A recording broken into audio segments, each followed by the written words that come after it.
The Holy Bible. Reading Plan 63rd Day, Tagalog Version, Joshua chapters 1-4, Psalms chapter 143, and Luke chapter 14. Joshua chapter 1. Josue, ang paghahanda sa pag-agaw ng Kanaan. Unang kabanata. Nang mamatay na si Moises na lingkod ng Panginoon, sinabi ng Panginoon sa kanang kamay ni Moises na si Josue na anak ni Nun, "Patay na ang lingkod kong si Moises. Kaya ngayon maghanda kayo, ikaw at ang lahat ng Israelita, sa pagtawid sa ilog ng Jordan, papunta sa lupaing ibibigay ko sa inyo. Ayon sa ipinangako ko kay Moises, ibibigay ko sa inyo ang lahat ng lupaing mararating ninyo.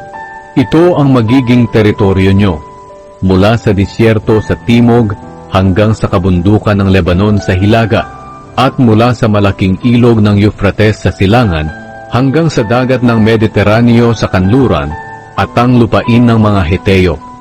Walang makakatalo sa iyo habang ikaw ay nabubuhay. Sasamahan kita gaya ng pagsama ko kay Moises. Hindi kita iiwan o kaya'y pababayaan. Magpakatatag ka at magpakatapang, dahil ikaw ang mamumuno sa mga taong ito, para ang kini ng lupaing ipinangako ko sa mga ninuno nila. Basta't magpakatatag ka lang at magpakatapang. Sundin mo mabuti ang lahat ng kautusan na ibinigay sa iyo ng lingkod kong si Moises. Huwag mo itong kalilimutan para magtagumpay ka sa lahat ng ginagawa mo. Huwag mong kalimutang basahin ang aklat ng kautusan. Pagbulay-bulayan mo ito araw at gabi, para malaman mo kung paano mo matutupad ng mabuti ang lahat ng nakasulat dito. Kung gagawin mo ito, uunlad ka at magtatagumpay. Alalahanin mo palagi ang bilin ko sa iyo. Magpakatatag ka at magpakatapang.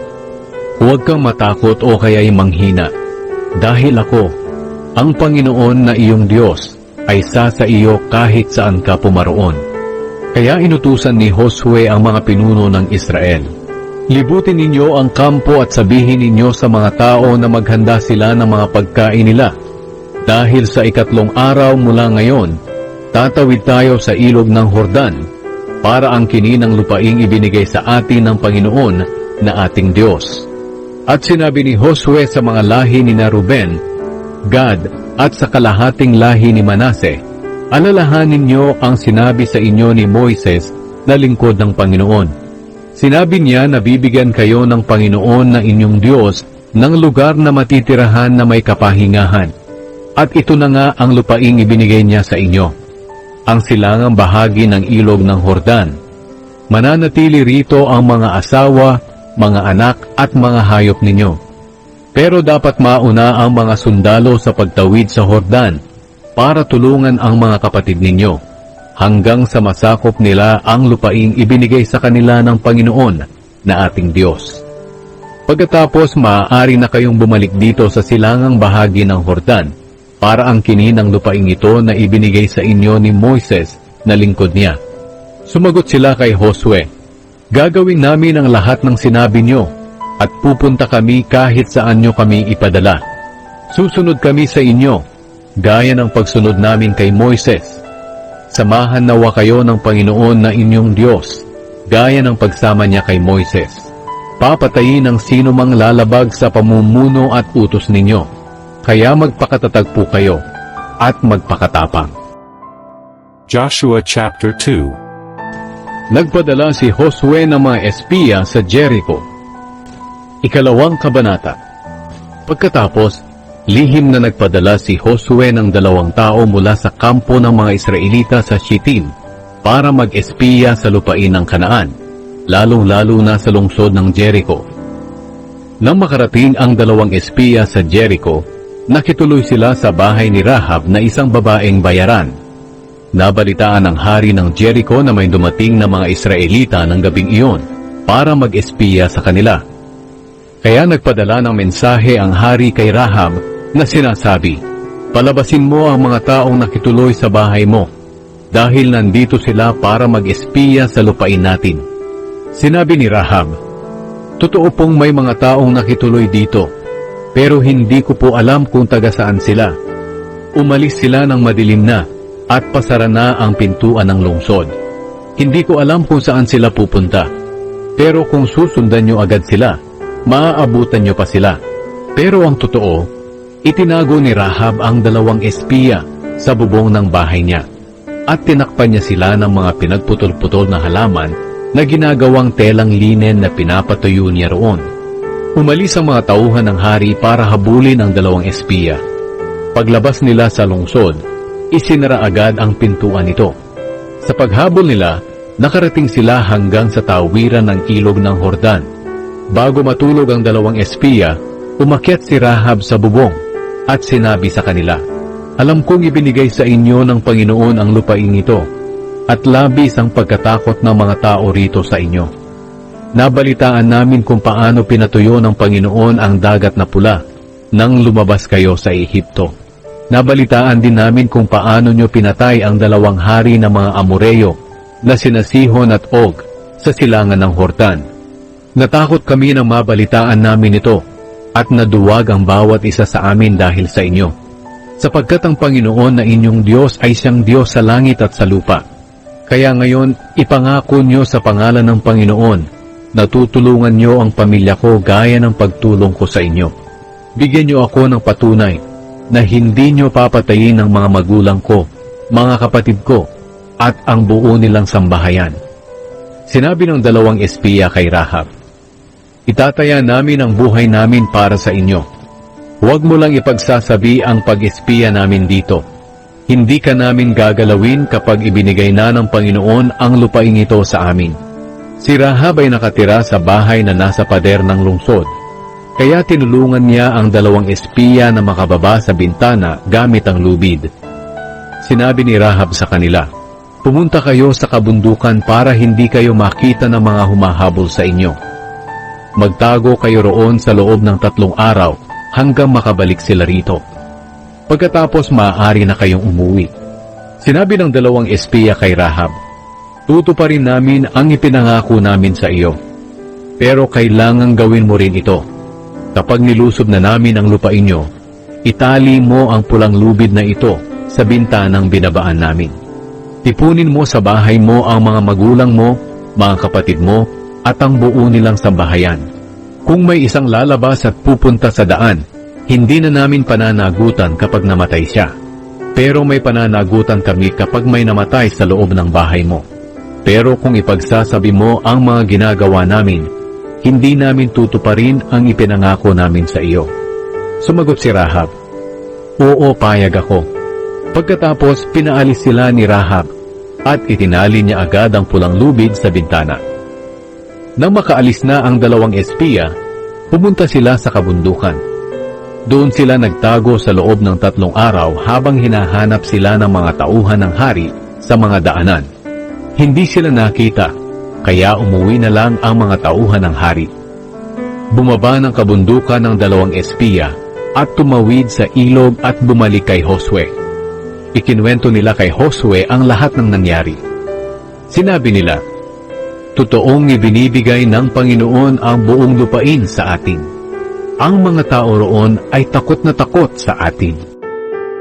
Joshua chapter 3. Tumawid ang mga Israelita sa Hordan. 3 kabanata. Maaga pa'y bumangon na si Josue at ang lahat ng mga Israelita. Umalis sila sa Shittim at pumunta sa ilog ng Hordan. Nagkampo muna sila roon bago sila tumawid. Pagkalipas ng 3 araw, nag-ikot sa kampo ang mga pinuno at sinabi sa mga tao, "Kapag nakita niyong dinadala ng mga pari na mga Levita ang kahon ng kasunduan ng Panginoon na inyong Diyos, sumunod kayo sa kanila para malaman niyo kung saan kayo dadaan, dahil hindi pa kayo nakakadaan doon. Pero huwag kayong lalapit sa kahon ng kasunduan. Magkaroon kayo ng agwat na 1 kilometro." Pagkatapos sinabi ni Josue sa mga tao, "Linisin niyo ang inyong sarili, dahil bukas ipapakita sa inyo ng Panginoon ang mga kamanghamanghang bagay." Sinabi rin ni Josue sa mga pari, "Dalhin niyo na ang kahon ng kasunduan, at mauna kayo sa mga tao." Sinunod nila ang sinabi ni Josue. At sinabi ng Panginoon kay Josue, sa araw na ito pararangalan kita sa harap ng lahat ng Israelita, para malaman nilang sumasa iyo ako, gaya ng pagsama ko kay Moises. Sabihin mo sa mga paring tagabuhat ng kahon ng kasunduan na pagtapak nila sa ilog ng Hordan ay huminto muna sila. Kaya tinawag ni Josue ang mga tao. Hali kayo, sasabihin ko sa inyo kung ano ang sinabi ng Panginoon na inyong Diyos. Ngayon malalaman nyo na sumasa inyo ang buhay na Diyos. Dahil siguradong itataboy niya papalayo sa inyo ang mga Kananeo, Heteo, Hiveo, Perezeo, Girgaseo, Amoreo, at mga Jebuseo. Tiyakin nyo na ang kahon ng kasunduan ng Panginoon na makapangyarihan sa buong mundo ay mauuna sa inyo sa pagtawid sa ilog ng Hordan. Kaya ngayon pumili kayo ng 12 lalaki, isa sa bawat lahi ng Israel. Kapag lumusong na ang mga pari na tagabuhat ng kahon ng kasunduan ng Panginoon, ang Panginoon na makapangyarihan sa buong mundo, hihinto ang pagdaloy ng tubig sa ilog ng Hordan. Ang tubig nito mula sa itaas ay maiipon sa isang lugar. Anihan noon, at umaapaw ang tubig sa pampang ng ilog ng Hordan. Umalis ang mga tao sa mga kampo nila para tumawid sa ilog. Nauuna sa kanila ang mga paring buhat ang kahon ng kasunduan. Paglusong ng mga pari sa ilog, huminto agad sa pagdaloy ang tubig. Naipon ang tubig sa malayo, sa lugar na tinatawag na Adam, isang bayan malapit sa Zaretan. Walang tubig na dumaloy papunta sa dagat na patay, kaya nakatawid ang mga tao sa lugar na malapit sa Jericho. Nakatayo sa gitna ng natuyong ilog ang mga pari na buhat ang kahon ng kasunduan habang tumatawid ang mga Israelita. Hindi sila umalis doon hanggat hindi nakakatawid ang lahat. Joshua chapter 4. Nagtayo ang mga Israelita ng monumento. Ika-4 na kabanata. Nang makatawid na ang lahat ng mamamayan ng Israel sa ilog ng Hordan, sinabi ng Panginoon kay Josue, pumili ka ng 12 lalaki, isa sa bawat lahi, at utusan ng bawat isa sa kanila na kumuha ng isang bato sa gitna ng ilog, doon sa kinatatayuan ng mga pari. Pagkatapos, dadalhin nila ito sa lugar na tutuluyan nyo ngayong gabi. Kaya tinawag ni Josue ang 12 lalaki na pinili niya mula sa bawat lahi ng Israel at sinabi, pumunta kayo sa gitna ng ilog, sa harap ng kahon ng kasunduan ng Panginoon na inyong Diyos. Ang bawat isa sa inyo'y kumuha ng isang malaking bato para sa bawat lahi ng Israel at pasanin ito. Gawin niyo agad itong monumento bilang alaala sa ginawa ng Panginoon. Sa darating na panahon kapag nagtanong ang mga anak nyo kung ano ang ibig sabihin ng mga batong ito, sabihin nyo sa kanila na huminto sa pagdaloy ang ilog ng Hordan nang itinawid dito ang kahon ng kasunduan ng Panginoon. Ang mga batong ito ay isang alaala para sa mga mamamayan ng Israel magpakailanman. Sinunod ng 12 Israelita ang iniutos sa kanila ni Josue ayon sa sinabi ng Panginoon. Kumuha sila ng 12 bato sa gitna ng ilog, isang bato para sa bawat lahi ng Israel. Dinala nila ang mga bato sa kampo nila at inilagay doon. Naglagay din si Josue ng 12 bato sa gitna ng ilog, sa lugar na kinatatayuan mismo ng mga paring buhat ang kahon ng kasunduan. Hanggang ngayon nandoon pa ang mga batong iyon. Nanatiling nakatayo sa gitna ng ilog ang mga pari hanggang sa matapos ng mga tao ang lahat ng iniutos ng Panginoon kay Josue, na ayon din sa iniutos ni Moises kay Josue. Nang makatawid na silang lahat, itinawid din ang kahon ng kasunduan, at nauna ulit ang mga pari sa mga tao. Tumawid din at nauna sa mga tao ang mga lalaking armado mula sa lahi ni Ruben, Gad, at kalahating lahi ni Manase, ayon sa iniutos ni Moises sa kanila. Ang 40,000 armadong lalaki ay dumaan sa presensya ng Panginoon at pumunta sa kapatagan ng Jericho para makipaglaban. Nang araw na iyon, Pinarangalan ng Panginoon si Josue sa harap ng mga Israelita. At iginalang si Josue ng mga tao sa buong buhay niya, gaya ng ginawa ng mga tao kay Moises. Pagkatawid noon ng mga Israelita sa ilog ng Jordan, sinabi ng Panginoon kay Josue, "Utusan mo ang mga paring may buhat ng kahon ng kasunduan, na umahon na sila sa ilog ng Jordan." At sinunod iyon ni Josue. Kaya umahon ng mga pari na dala ang kahon ng kasunduan ng Panginoon, at pagtapak nila sa pampang, dumaloy ulit ang tubig at umapaw gaya ng dati. Ang pagtawid ng mga Israelita sa ilog ng Jordan ay nangyari ng 10 araw ng unang buwan. Pagkatapos nagkampo ang mga Israelita sa Gilgal, sa gawing silangan ng Jericho. Doon ipinalagay ni Josue ang 12 bato na ipinakuha niya sa ilog ng Jordan. Sinabi ni Josue sa mga Israelita, "Sa darating na panahon, kapag nagtanong sa inyo ang mga anak nyo kung anong ibig sabihin ng mga batong ito, sabihin nyo na lumakad sa tuyong lupa ang mga Israelita nang tumawid sila sa ilog ng Jordan. Sabihin nyo sa kanila na pinatuyo ng Panginoon na inyong Diyos ang ilog ng Jordan hanggang sa makatawid kayo, gaya ng ginawa niya sa dagat na pula, hanggang sa makatawid tayo. Ginawa niya ito para kilalanin ng lahat ng mga tao sa mundo na makapangyarihan ang Panginoon, at upang lagi kayong magkaroon ng takot sa Panginoon na inyong Diyos." The Book of Psalms chapter 143. 143 kabanata. Panalangin sa oras ng kahirapan. Panginoon, dinggin niyo ang aking panalangin. Dinggin niyo ang aking pagsusumamo. Tulungan niyo ako, dahil kayo ay matuwid at tapat. Huwag niyong hatulan ang inyong lingkod, dahil walang sino mang matuwid sa inyong harapan. Tinugis ako ng aking mga kaaway. Tinalo ako at inilagay sa madilim na bilangguan. Tulad ako ng isang taong matagal nang patay. Kaya nawalan na ako ng pag-asa, at punong-puno ng takot ang puso ko. Naalala ko ang inyong mga ginawa noong una. Pinagbulay-bulayan ko ang lahat ng inyong ginawa. Itinaas ko ang aking mga kamay sa inyo at nanalangin. Kinauuhawan ko kayo tulad ng tuyong lupa na uhaw sa tubig. Panginoon, agad niyo akong sagutin. Nawawalan na ako ng pag-asa. Huwag niyo akong layuan, baka ako'y mamatay. Bawat umaga, ipaalala niyo sa akin ang inyong pag-ibig, dahil sa inyo ako nagtitiwala. Ipakita niyo sa akin ang tamang daan na dapat kong daanan, dahil sa inyo ako nananalangin. Panginoon, iligtas niyo ako sa aking mga kaaway, dahil sa inyo ako humihingi ng kalinga. Turuan niyo akong sundin ang inyong kalooban, dahil kayo ang aking Diyos. Patnubayan sana ako ng inyong butihing espiritu sa landas na walang kapahamakan. Iligtas niyo ako, Panginoon, upang kayo ay maparangalan. Dahil kayo ay matuwid, iligtas niyo ako sa kaguluhan.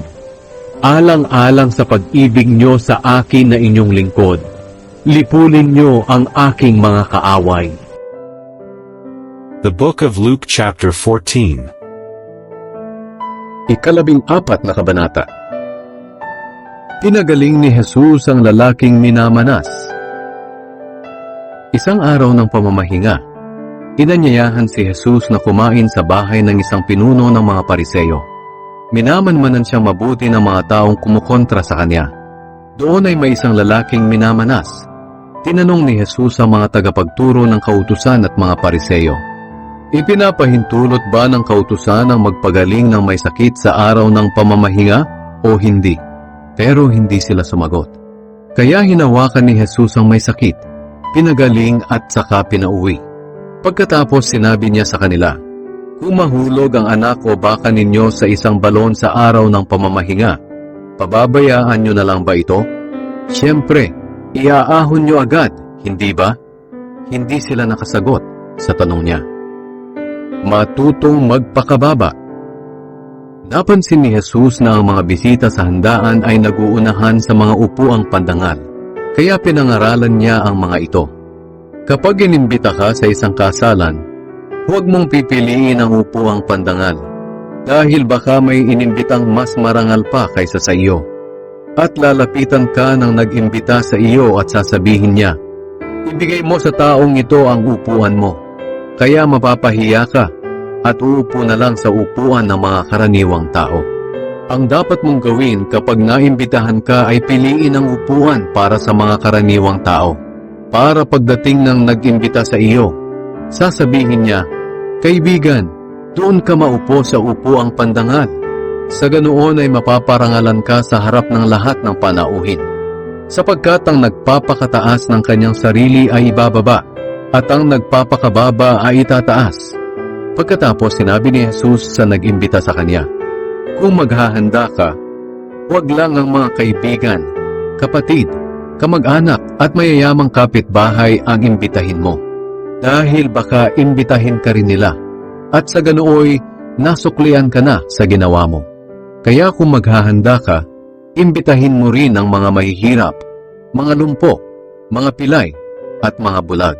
Sa ganoon ay pagpapalain ka, dahil kahit hindi ka nila masusuklian, ang Diyos ang magsusukli sa iyo sa araw ng muling pagkabuhay ng mga matuwid. Ang talinghaga tungkol sa malaking handaan. Nang marinig iyon ng isa sa mga nakaupo sa may mesa, sinabi niya kay Jesus, mapalad ang taong makakasalo sa handaan sa kaharian ng Diyos. Kinuwentuhan siya ni Jesus ng ganito, may isang taong naghanda ng isang malaking pagdiriwang at marami ang inimbita niya. Nang handa na ang lahat, inutusan niya ang mga alipin niya na sunduin ang mga inimbita at sabihin sa kanila, tayo na, handa na ang lahat. Pero nagdahilan ang bawat naimbitahan. Sinabi ng isa, pasensya na, nakabili ako ng lupa at kailangang puntahan ko at tingnan. Sabi naman ng isa, nakabili ako ng 10 baka at susubukan ko kung mabuting ipangararo. Pasensya na. At sinabi naman ng isa pa, bagong kasal ako kaya hindi ako makakadalo. Kaya umuwi ang alipin at ibinalita ang lahat sa amo niya. Nagalit ang amo at nagutos ulit sa alipin niya, sige, pumunta ka sa mga kalsada at mga eskinita ng bayan at dalhin mo rito ang mga mahihirap, mga lumpo, mga bulag at mga pilay. Nang natupad iyon ng alipin, bumalik siya sa amo niya at sinabi, nagawa ko na po ang iniutos ninyo, pero maluwag pa. Kaya sinabi ng amo niya, pumunta ka sa mga kalsada at sa mga daan sa labas ng bayan at pilitin mong pumarito ang mga tao para mapuno ng panauhin ang bahay ko. Tinitiyak ko sa inyo, ni isa man sa mga una kong inimbita ay hindi makakatikim ng handa ko. Ang pagsunod sa Panginoon. Maraming tao ang sumunod kay Jesus sa paglalakbay niya papuntang Jerusalem. Lumingon siya at sinabi sa kanila, ang sinumang nais sumunod sa akin pero mas mahalaga sa kanya ang kanyang ama at ina, asawa at mga anak, mga kapatid at maging ang kanyang sarili, ay hindi maaaring maging tagasunod ko. Ang sinumang ayaw sumunod sa akin dahil natatakot siyang mamatay para sa akin, ay hindi maaaring maging tagasunod ko. Ang sinumang gustong sumunod sa akin ay katulad ng isang tao na nagbabalak magtayo ng isang tore. Una, iisipin muna niya kung magkano ang magagastos niya sa pagpapatayo at kung may sapat siyang perang gagastusin hanggang sa matapos ito. Sapagkat kung hindi niya ito gagawin, baka hanggang pundasyon lang ang maipagawa niya at hindi na maipatapos. Kaya pagtatawanan siya ng makakakita nito. Sasabihin nila, nagpatayo ng bahay ang taong ito pero hindi na kayang ipatapos. Katulad din ng isang hari na gusto makipagdigma sa kanyang kapwa-hari. Dapat isipin muna niya kung makakayanan ng 10,000 sundalo niya ang 20,000 sundalo ng kanyang kaaway. At kung sa palagay niya ay hindi niya kaya, magpapadala na lang siya ng mga sugo para makipagkasundo bago dumating ang kanyang kaaway. Ganyan din ang gawin ninyo. Isipin muna ninyong mabuti ang pagsunod sa akin. Dahil kung hindi ninyo magagawang talikuran ang lahat ng nasa inyo, ay hindi kayo maaaring maging tagasunod ko. Ang aral mula sa asin. Mabuti ang asin, pero kung mag-iba ang lasa, wala nang magagawa para maibalik ang lasa nito. Wala na itong pakinabang kahit ihalo sa dumi para maging pataba sa lupa. Kaya itinatapon na lang ito ng mga tao. Kayong mga nakikinig, dapat ninyo itong unawain. The Holy Bible. Remember, the Word of God is alive. He is Jesus Christ. Read John 1 verse 1. Please like, subscribe, and comment. Thank you for listening, reading, and watching. God bless us all. Remember to read the next chapters tomorrow. See you there. Please share this video. Thank you.